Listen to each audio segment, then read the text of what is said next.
it's an opportunity or a space in which you can explore universal ideas in a safer setting, like the idea of love or loss or betrayal or bravery or political fights. If you take it out of the contemporary setting and put it into the past, you can sort of both identify things that have never changed, but also just to explore them in a more, I suppose, creative way. It's just, I think people have always been fascinated in what we did before, you know, be it 1960 or 1560 or whatever.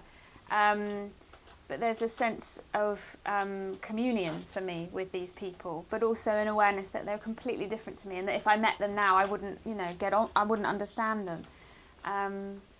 So I've always been interested in that much more than sort of setting books in the future. I don't think I'll ever do that. Mm-hmm.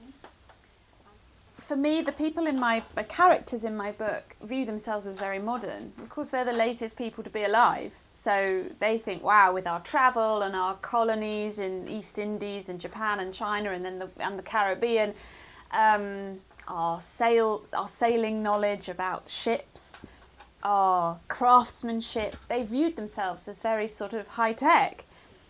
And yet at the same time, they thought they were very enlightened, they thought they were very generous to people, but they were drowning men for being gay, and they were keeping women very much in a domestic setting, generally speaking. So in some ways, they were very traditional and slightly regressive, as much as, you know, they were viewed as on the cutting edge of life.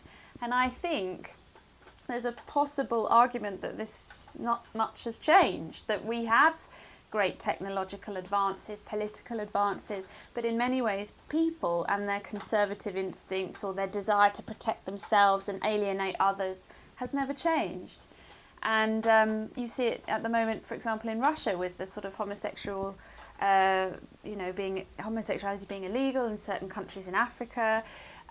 You see arguments of gender inequality in the UK and in Europe, across Europe, in America, abortion, you know, there's all these issues about controlling each other are still absolutely there. So I wonder whether it's been appealing to readers because they've both had a chance to sort of connect with these characters. I've had lots of readers say, oh, I really feel like I connect with Nella, I understand her, I'm with her, or Marin's tension about being both, you know, feminine but also wanting to do what her brother does.